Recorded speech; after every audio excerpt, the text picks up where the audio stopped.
New York City, the city of life, the city of opportunity, the city that never sleeps. Home to over 8 million people, New York City has it all. As I recall the trip I took there when I was 10, one of my most vivid recollections was not the beauty of it all, or the scenery, or even the smell, but it was the ads and their deceptions. What seemed like one of the least significant things in New York City, the ads had a lasting impact on me. When I visited Times Square, I stood there in awe, looking up at all the lights, like a kid in a candy shop. As I turned to my right, I saw a model with a bottle of perfume with a French name I couldn't pronounce, and as I turned to my left, I saw a model with some luxury clothes and a huge smile on his face. And at that very moment, I realized what I was going to do for the rest of my life. I finally knew what would be placed below my name when someone typed it into Google. Model. Yep, that's right, model.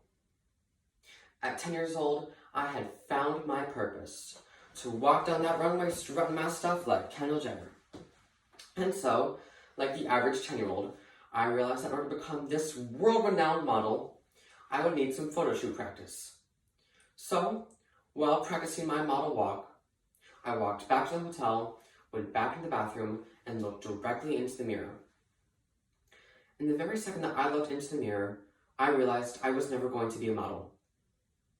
Not because I didn't have the ability to do so, or the model walk, but because my body wouldn't be seen as model-worthy. I wouldn't be looked at as appealing or attractive, and therefore, my dream was obscure and naive. Because when I looked into that mirror, I didn't see a Kendall Jenner looking back at me. Instead, I saw someone who was overweight, insecure, and imperfect. And for the first time in my life, I felt self-conscious about my body. And for that, I have the world to blame. Because it's no secret, the world isn't all sprinkles and rainbows. I'm spending most of my life preparing to enter the real world, being told by superiors that I'm not ready, or the world isn't always fair. But unlike what anyone could have ever expected, the world doesn't just give us a bad perception of life, it gives us a bad perception of our body and what it should look like. And unfortunately, that's exactly what I've come to learn. And that's also what I'm most worried about for the youth of America. That their innocence and their happiness is stripped away from them because they fall victim to the world's influence. The world creates insecurities for us by advocating that we change ourselves, by promoting those who look better, by lying to us, and by expecting that we look just like everyone else. Let's take skincare products. Almost everyone uses them. But why? Isn't acne normal? Aren't scars normal? Aren't flaws normal? We look at what we want to see and what we want to look like. And we're told that to be like that, we just have to use this product every day. Skincare companies feed off our insecurities like a parasite until there's nothing left but the bones and the memories of someone who was once happy in their own body. They take our body and demean it just to fill their pockets. But whether we realize it or not, skincare companies are the only things making us insecure. Things we do every day, although insignificant and small, all contribute to a larger cause: body insecurity. If you're like me, or one of the millions of those with social media, what's one of the first things you do in the morning? Perhaps check Instagram, Facebook, Twitter, whatever it is you have. And what do you see as you scroll through these apps? News, funny posts, pictures from friends and family. But there's a whole other side of social media that specifically targets kids in an attempt to feed off their insecurities. As kids scroll through social media, they stumble upon pictures of famous people or those considered influencers, and all these posts give an incorrect and wrong perception of the real world. As I scroll through social media, I see picture after picture of men and women with six-packs and the perfect bodies, but look around. Does that seem like the real world? Kids see these role models and see the way that they need to become more like this person, to look more like them. This leaves them feeling hidden, alone in a world of darkness and lies, where their only goal is to change their body.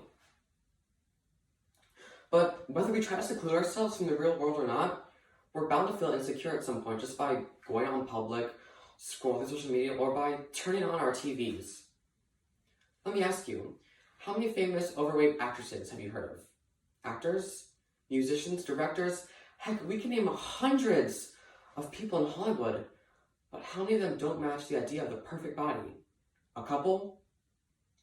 We're told and we're shown from a young age that those who are successful in life and those who are prosperous in life need and have to walk, act, talk, and look this certain way. And we can't be just like them. We're told that no one's perfect, and we shouldn't change ourselves to be perfect. Nobody's perfect.